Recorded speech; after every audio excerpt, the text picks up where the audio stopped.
bien, écoutez, je vous remercie beaucoup de me faire l'honneur de m'avoir invité déjà à cette journée et puis de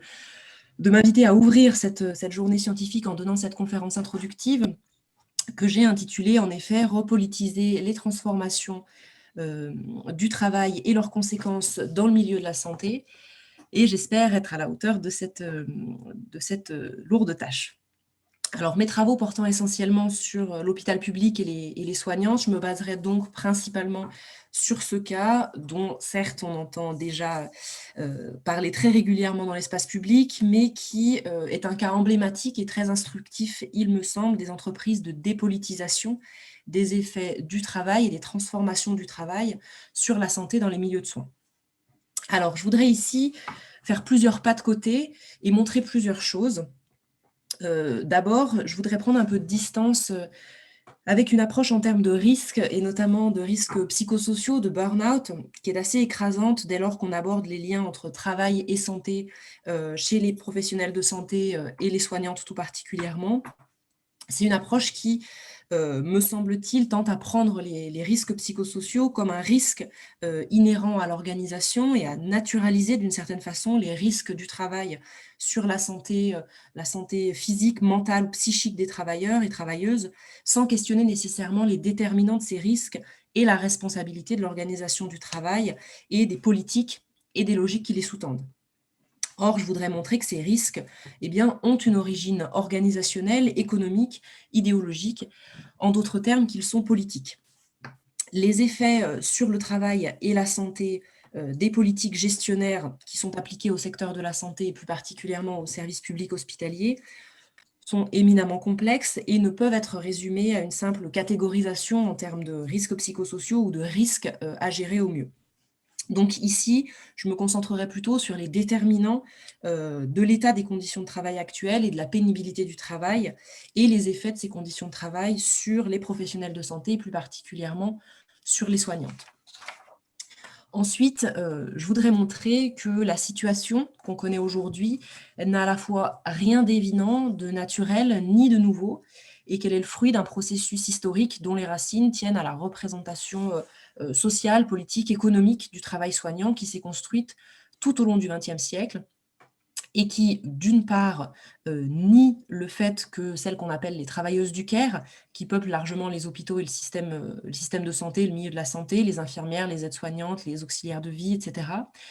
sont des travailleuses à qui s'applique le droit du travail et ne sont pas seulement des femmes dont on attend le dévouement.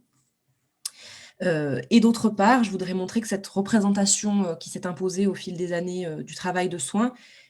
soumet et a soumis, continue de soumettre ces travailleuses à une rationalisation accrue de l'organisation du travail qui intensifie et déqualifie leur travail et a de nombreux effets sur leur santé. Alors, quelle est cette situation actuelle dont je viens de faire mention? Je voudrais commencer ici par vous citer quelques chiffres que nous donnent notamment les enquêtes de la DARES et de l'ADRES. Je ne m'y arrête pas non plus trop longtemps puisqu'il me semble, je pense que Jean-Paul Domin cet après-midi reviendra sur ces enquêtes sur lesquelles il a beaucoup travaillé. Mais donc quelques chiffres. Aujourd'hui, les conditions de travail dans la fonction publique hospitalière font partie des plus pénibles et des plus dégradées que connaissent les salariés, y compris par rapport à celles des travailleurs du bâtiment, qui sont souvent représentés comme particulièrement éprouvantes, comme les plus éprouvantes. Des conditions de travail à l'hôpital, c'est quelque chose que reconnaît la Haute Autorité de Santé elle-même. Donc les travailleurs hospitaliers, les travailleuses hospitalières ont ceci de spécifique qu'ils et elles déclarent constater depuis 1998 une accentuation des contraintes de rythme quand, entre 1998 et 2005, l'enquête conditions de travail de la DARES mettait en évidence une pause pour tous les secteurs d'activité confondus dans cette intensification du travail. Alors, les derniers chiffres dont on dispose, en 2016, montrent que près de 60% des agents de la fonction publique hospitalière disent devoir toujours ou souvent se dépêcher. C'est un chiffre qui diminue ces dernières années, mais qui reste supérieur de 17 points à celui de l'ensemble des salariés de la fonction publique et de plus de 13 points par rapport aux salariés du secteur privé. De même, l'exposition aux contraintes de rythme est particulièrement élevée à l'hôpital, 42,4% en 2016, contre 27,4% pour l'ensemble de la fonction publique et 37,4% pour le secteur privé. Par ailleurs, d'autres contraintes s'exercent aussi qui sont liées à ce que dans les enquêtes on appelle les demandes extérieures. 79% des agents de l'hôpital déclarent être soumis à des contraintes extérieures ou à des délais à respecter en peu de temps, 49%. Donc des expositions relativement élevées et qui continuent d'augmenter, respectivement plus 8,5 points et plus 4 points par rapport à l'enquête de 2013. Autre chiffre, en 2016, quasiment 79% des agents de l'hôpital déclarent devoir fréquemment interrompre une tâche pour une autre non prévue, et ça c'est une augmentation constante, en augmentation constante dans les enquêtes, augmentation de plus de 5 points par rapport à l'enquête de 2005, et légère augmentation par rapport à l'enquête précédente. Et puis dernier chiffre sur ces enquêtes que je voulais mentionner, 47,3% des agents qui affirment, qui déclarent ne pas pouvoir quitter leur travail des yeux en 2016. Et là aussi, c'est un chiffre qui est en progression par rapport aux dernières enquêtes. Et par ailleurs, tous ces chiffres doivent être aussi mis en relation avec ce qu'ont montré d'autres enquêtes de la DARES qui soulignent statistiquement que les contraintes de rythme sont associées à un sentiment de qualité empêchée exprimé par les travailleurs. Donc, premier élément à retenir, des enquêtes statistiques qui donnent à voir une augmentation de la charge de travail et de l'intensification du travail dans le secteur de la fonction publique hospitalière. Un autre chiffre que je voudrais vous mentionner, je ne vais pas vous assommer avec des chiffres, mais c'est celui du nombre d'arrêts maladie, du nombre de jours d'arrêt maladie par an et par agent. À l'hôpital public, il est de 10,2 jours d'arrêt maladie par an et par agent, contre une moyenne nationale de 7,9 jours, tout secteur confondu, voilà, qui souligne l'importance des arrêts maladie à l'hôpital. Et on sait par ailleurs, notamment via des études de la DARES, que l'absentéisme pour raison de maladie est en partie lié à des conditions de travail, dégradées. Et dernier chiffre qui renseigne là sur la charge de travail à laquelle font face aujourd'hui les agents des hôpitaux. La productivité des soins a augmenté entre 2010 et 2017 de plus de 14%, quasiment 15%, quand dans le même temps, le personnel a augmenté de seulement 2%. Ce sont des chiffres qui ont été avancés par Pierre-Louis Bras, donc IGAS, dans un article de 2019. Donc, il souligne là encore une intensification du travail de soins. Alors, comment expliquer ces chiffres? C'est là où je me baserai plutôt sur mes travaux en sociologie et en sciences politiques que j'ai menés avec d'autres collègues et qui nous ont amenés à montrer qu'en fait, depuis les années 80, eh bien, on assiste à une stratégie d'affaiblissement de l'hôpital public par les pouvoirs publics qui a consisté, d'une part, à contraindre financièrement les hôpitaux, mais tous les établissements de santé, même de manière plus générale, c'est-à-dire concrètement à diminuer les capacités de soins relativement à l'augmentation des besoins, notamment par le biais de cet outil budgétaire qui est l'ONDAM, l'Objectif national des dépenses d'assurance maladie. Je ne rentre pas plus dans les détails ici. Et d'autre part, qui a consisté à reporter sur d'autres organisations, et en premier lieu la médecine de ville, eh bien, la prise en charge des patients que l'hôpital ne pouvait plus prendre en charge. Et cette stratégie d'affaiblissement, eh bien, ça a été à la fois un échec, parce que la médecine de ville, mais aussi le médico-social, eh bien, n'ont pas été en mesure d'absorber ce transfert de patients, en partie faute de moyens, et se sont retrouvés débordés et saturés, avec des problématiques de santé extrêmement importantes aussi chez ces professionnels de santé de ville, dans les EHPAD, et puis même dans les soins à domicile. Et cette stratégie, au-delà d'être un échec, elle a aussi été un désastre d'une certaine façon, parce que l'hôpital et ses soignantes eh bien, ont dû faire beaucoup plus, encouragés par un mode de financement à l'activité, cette fameuse T2A, avec des moyens, donc l'ONDAM, en quasi-stagnation. Donc, cette politique, malgré des réformes successives de chaque gouvernement, eh bien, se caractérise quand même assez clairement par une continuité, une constante réformatrice qui tient, qui est tenue par une ligne une ligne de réformateur, une ligne plutôt bureaucratique, politicienne, qui impute les dysfonctionnements du système de santé à l'hôpital et de l'hôpital à un manque d'organisation et non pas à un manque de moyens. Ce qui a conduit à des précarisations à de multiples égards des hôpitaux et des établissements de santé et de ces travailleurs et de ces travailleuses. Globalement, on assiste à une sorte de crise sans fin de l'hôpital et du système de santé qui est à la fois une crise de financement ou plutôt de sous-financement, avec des chiffres qu'on a entendus assez régulièrement ces derniers mois, la fermeture en l'espace de ces 30 dernières années d'un tiers des places d'hospitalisation à temps complet, alors que parallèlement la population augmente, vieillit, que les maladies chroniques explosent, allant de pair aussi avec des recherches sur les déterminants collectifs de la santé qui sont relativement sous-financés, une dette des hôpitaux qui a explosé ces 10 dernières années, qui a été multipliée par 3, et un sous-financement qui continue de se poursuivre avec, malgré le Ségur de la santé, des fermetures de lits encore qui se chiffrent encore en milliers ces dernières années, et ce fameux chiffre dont on a beaucoup entendu parler ces dernières semaines, de 20% des lits aujourd'hui, des lits d'hospitalisation aujourd'hui fermés, faute là de personnel et de recrutement de personnel. De difficultés de recrutement. Et puis, une autre facette de cette crise sans fin de l'hôpital, qui est une précarité, une crise organisationnelle et humaine, au sens où les réformes qui ont été menées, eh bien, ont entraîné une faillite, une précarité organisationnelle et humaine, à la fois du point de vue des professionnels et du point de vue des patients. L'hôpital a été décrit par les gestionnaires comme une boîte noire, une organisation inorganisée, laissée à la discrétion de chefs de service autonomes et beaucoup trop puissants et irresponsables d'un point de vue économique. Et donc, une partie des entreprises de rationalisation du secteur de la santé est passée par une rationalisation du travail et de l'organisation du travail, notamment parce que le personnel représente aujourd'hui en moyenne 64% du budget des hôpitaux.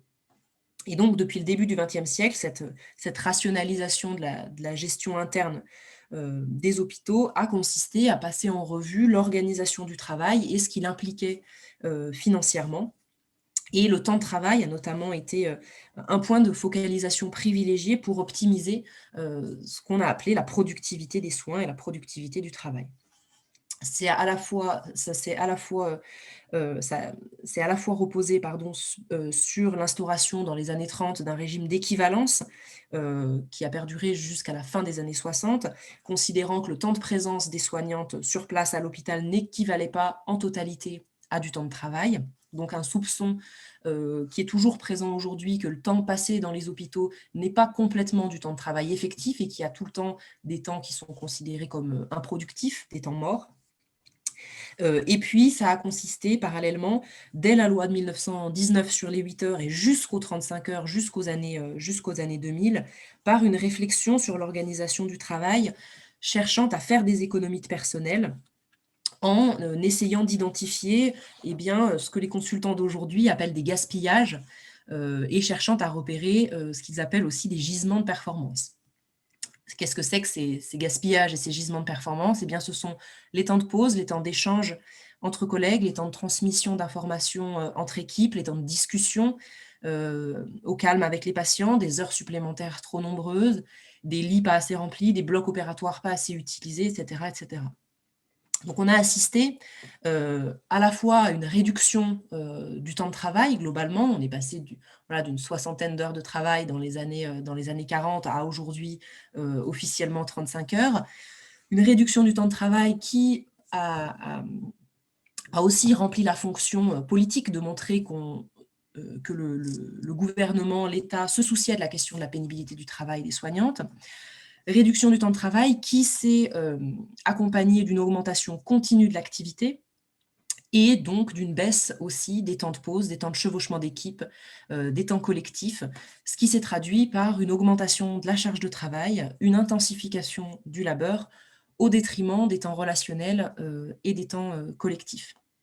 Donc cette histoire du travail soignant que je viens de brosser à très grands traits ici, c'est une histoire qui doit se lire comme une histoire féminine, de la disponibilité pour le travail et au travail, et qui a des effets souvent masqués et méconnus sur la santé. Et aujourd'hui, ce n'est pas qu'une évolution historique. Aujourd'hui, cette histoire se prolonge par le maintien d'un régime de disponibilité permanente qui se traduit par une acceptation du débordement au quotidien des heures de travail, par des rappels sur des jours de repos, par des congés non pris, voire parfois supprimés, qui entretiennent l'idée en fait que le service public hospitalier fonctionne grâce au surtravail, grâce au travail gratuit des professionnels de santé, et c'est assez antinomique avec l'idée même qu'un droit du travail, un droit du travail protecteur de la santé des travailleurs et travailleuses, puisse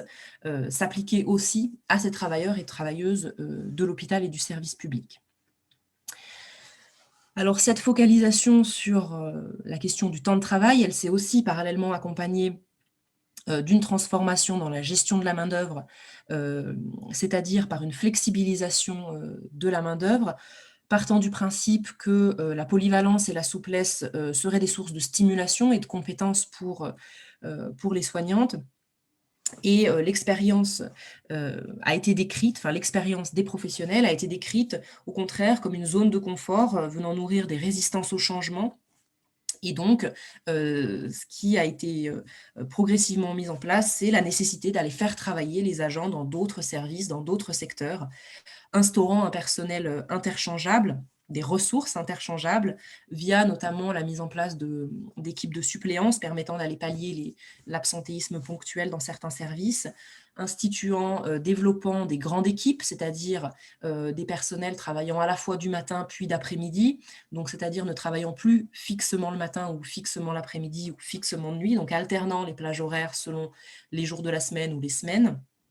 alternant aussi le jour et la nuit. Et donc tout ça, ça a contribué à la perte des spécificités des métiers, des compétences, de l'expérience, des savoir-faire et aussi des relations interpersonnelles. Ça a eu des effets en termes de qualification du travail, ou plutôt de déqualification du travail, et d'insécurisation des professionnels qui ont eu l'impression de ne jamais faire leur travail correctement, d'être sous pression et d'être stressés de faire des erreurs. Et puis enfin, la dernière facette de ces réformes d'un point de vue organisationnel et humain, ça a été tout le processus de bureaucratisation du travail qui s'est progressivement mis en place avec des procédures, des indicateurs qualité qui se sont multipliés, qui disent probablement beaucoup de choses du travail qui est réalisé, mais qui ne prennent nullement en compte si les soignants ont les moyens ou pas de faire correctement leur travail. Tout ça, eh bien, ça a affecté les collectifs, ça a individualisé la capacité à tenir au travail, ça a mis à mal l'engagement des professionnels. Et aujourd'hui, les soignantes se retrouvent pris entre à la fois la défection, l'exit, pour reprendre les termes d'un économiste américain qui s'appelle Albert Hirschman, l'exit, la défection, la prise de parole, la mobilisation, ou alors une loyauté à l'institution et ou au collectif de travail qui souvent se transforme en résignation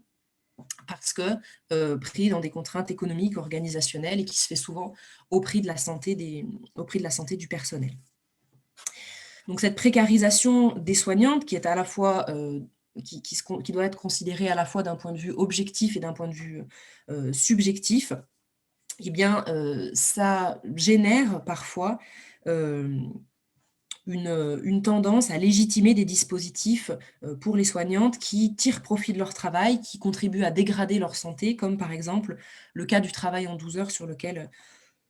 j'avais travaillé, qui est un dispositif dérogatoire d'organisation du travail qui permet, en allongeant les durées de travail quotidiennes à 12 heures, de diminuer le nombre de jours travaillés chaque mois et d'accroître le nombre de jours de repos. C'est un dispositif qui banalise aujourd'hui et qui apparaît pour une partie des soignantes comme une solution à cette dégradation des conditions de travail et des conditions de vie, mais qui, dans les faits, affecte encore une fois le collectif de travail,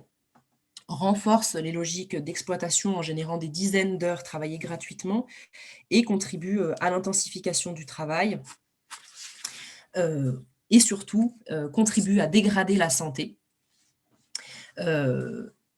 Mais, et ça c'est une caractéristique, il me semble, des milieux soignants, les effets sur la santé sont, de cette organisation horaire-là, sont acceptés par les soignantes tant que cette organisation du travail et du temps de travail permet de tenir à distance l'hôpital et d'avoir un vrai temps de repos en dehors de l'hôpital.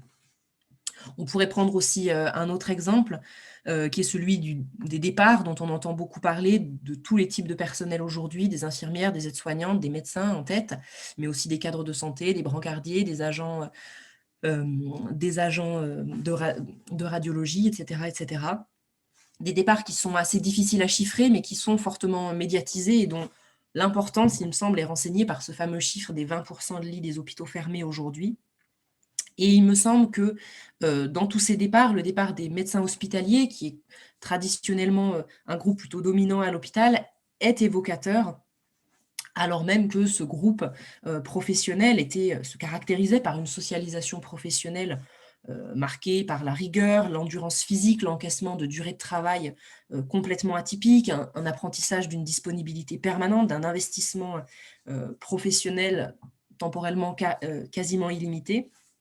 et qui aujourd'hui est remis en cause par la perte de sens que beaucoup évoquent, la perte de la clinique, du contact avec les patients, le manque de reconnaissance, la dégradation